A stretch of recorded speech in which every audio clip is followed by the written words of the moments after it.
Existem pessoas que precisam romper com namoros que são terríveis, desastrosos. Aquela pessoa só faz mal a você, você sabe disso, mas você tem um vínculo com ela, você tem necessidade afetiva, você não consegue romper aquele namoro. Então, você, de repente, você se encoraja, você fica com tudo claro diante de você, essa pessoa não me faz bem, eu não posso me casar com essa pessoa, porque se no tempo do namoro já está assim, imagina na época do meu casamento, depois no meu tempo de casado, vai virar um inferno pior ainda do que já é. Aí você se encoraja, motivado por pessoas que estão ao seu lado, a romper. Aí é terrível no dia que você rompe. O sofrimento é cruel dentro de você. Parece que você nunca mais vai se recuperar, que você só pensa naquela pessoa. Por quê? Porque apesar dela te fazer tão mal, você tem um vínculo doentio com ela, de dependência afetiva. Você sabe que ela te faz mal, mas você não sabe viver sem ela. Aí você começa a dar passos. A primeira semana é horrível. Você sofre, você chora, você não pode ouvir a música, você não pode sentir o cheiro, você não pode ver aquele pedacinho de não sei o que ele esqueceu lá na sua casa, que tudo aquilo é terrível. Mas de repente você começa a dar passos de libertação. É como se você estivesse andando na direção de uma terra que só vai te fazer bem. E um mês depois aquele sofrimento ficou melhor, 2 meses depois aquele sofrimento melhor, e de repente você não está nem mais lembrando. Claro que ainda existe ali um vínculo silencioso sendo desarmado, porque a dependência afetiva, ela não morre da noite para o dia. A gente precisa, é como se você fosse sufocando uma célula cancerosa com o processo da quimioterapia, sabe? Que você vai retirando a vida da célula cancerosa, que é a célula que nos mata. Aí digamos que 3 meses depois, você encontra de novo com aquela pessoa e você tem aquela famosa recaída. Aí pronto. O castelo que você estava construindo, o chão que você tinha andado, que tinha sido tão difícil, você joga fora e você volta para o Egito, você volta para a escravidão. Você faz o mesmo que os companheiros de Moisés queriam fazer, voltar a comer a cebola, voltar a comer o alimento podre, estragado. Aí você reata aquele relacionamento, porque ele é doentio e você não cuidou da devida distância que você deveria manter. Porque quando você tem essa dependência afetiva, você tem que estabelecer a distância, porque senão você não se cura. Você tem que parar de querer saber da vida daquela pessoa, porque senão você não se cura. Você precisa parar de ficar fuçando o Facebook dela, porque senão você não se cura. Você precisa parar de ficar investigando a vida. Onde que ela foi? O que ela está? Você tem que cessar todos os pontos que podem lhe fazer querer voltar para o Egito. Porque senão você nunca vai se libertar. Aí 3 meses depois você está bela e formosa já, matando a célula cancerígena, você vai dar mais uns beijos na boca, volta àquela dependência horrorosa e o inferno retorna na sua vida. Na sua primeira semana é até bom que está tudo voltando. Daqui a pouco, minha filha, você está num inferno pior do que você estava 3 meses atrás. É assim.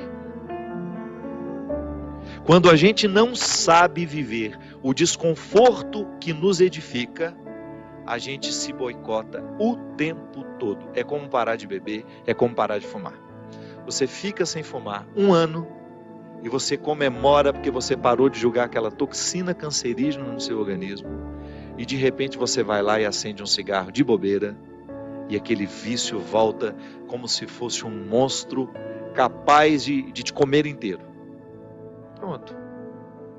Todo aquele sacrifício que você fez dos primeiros dias sem fumar vão para o saco. Por quê? Todo aquele sacrifício vai para o saco. Por quê? Porque você não foi capaz de viver o desconforto de renunciar. Minha gente, é impressionante como essa mão de Deus nos auxilia assim, nos fazendo conscientes do que nós precisamos romper na nossa vida. São situações que a gente precisa estabelecer limites para elas, porque senão a gente não vai ser curado nunca. A gente vai ficar eternamente doente na fila dos necessitados, chorando e mendigando um pãozinho de bondade do outro, um pãozinho de afeto do outro. Pelo amor de Deus, nós não fomos feitos para isso. Nós não fomos feitos para ficar arrastando dependentes afetivamente dos outros. A gente foi feito para amar. E o amor só tem sentido na nossa vida se for para nos edificar, se for para nos ajudar a atravessar o desconforto do deserto. Caso contrário, ele não faz sentido. Esse pseudo-amor, esse falso amor que às vezes a gente diz sentir um pelo outro, que não nos ajuda nos desconfortos do deserto. Eu preciso viver os meus desertos, você precisa viver os seus. E os verdadeiros amigos são aqueles que reconhecem os desertos que o outro precisa passar e fala: isso mesmo. Vamos passar por esse deserto porque você precisa dele. Agora, a Poliana, ela quer aquela vida feliz, ordenada. Lembra daquela personagem? A Poliana, onde tudo era o jogo do contente, né? Para com isso. Assassine esse instinto infantil que existe dentro de você, que lhe faz ter medo dos desconfortos da vida. O desconforto da vida, quando bem vivido, ele só nos torna melhores.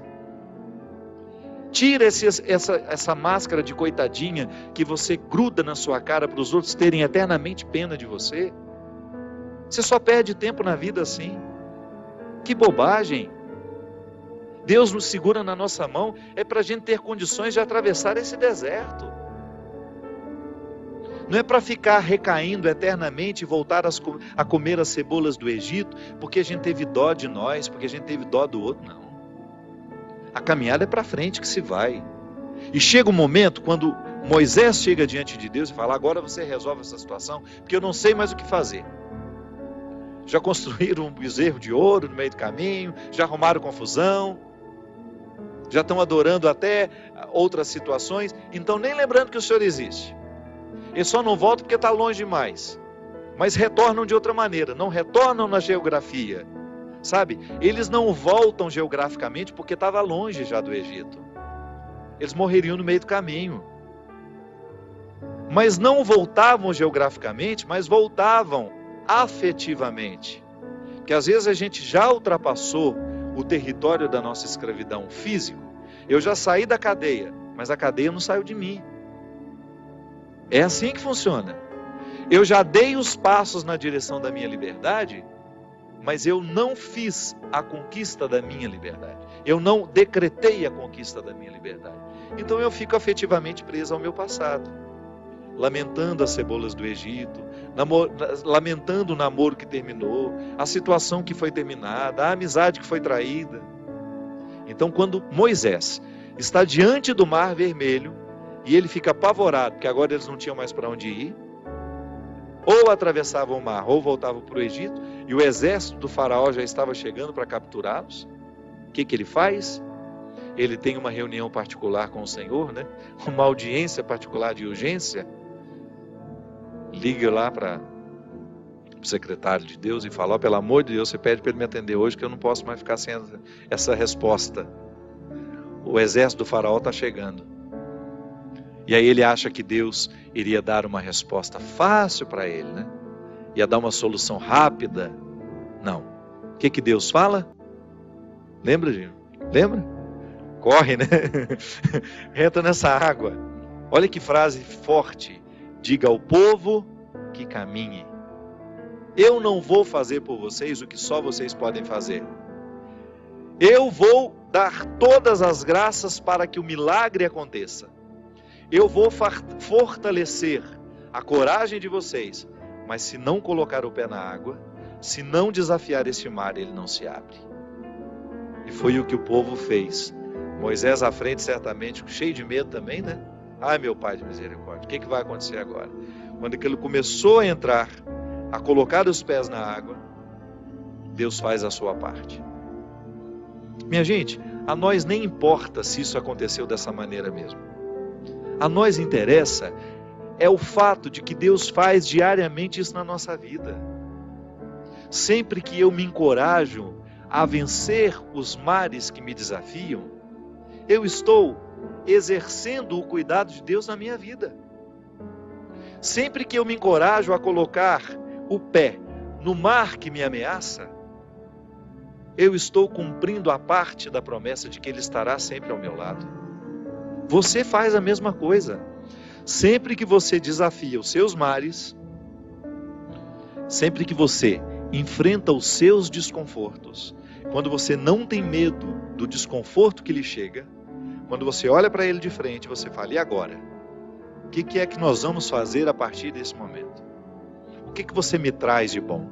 O que você está me desafiando? Eu vou aqui recrutar as minhas melhores partes, porque só isso me interessa. Se o desconforto me chega, eu preciso atravessar esse deserto para poder alcançar essa parte da terra prometida que me espera. É assim que funciona. Não há uma fórmula mágica para a vida. Ainda que a gente não acreditasse em Deus, nós teríamos de viver os desconfortos que nos fazem crescer. Ainda quem não crê em Deus precisa enfrentar os desconfortos de sua história, de sua existência. Agora é claro que quando a gente acredita em Deus, quando nós acreditamos de que existe alguém superior a nós, nos capacitando para a gente fazer a travessia, um conforto a mais nos é oferecido.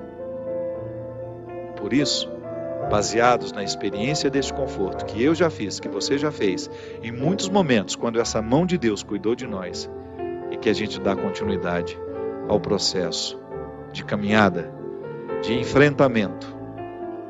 É enfrentamento, a palavra é essa. Se a gente não vive os enfrentamentos diários dos nossos desertos, dos nossos conflitos, dos nossos medos, a gente nunca vai chegar ao conhecimento da terra que Ele nos preparou.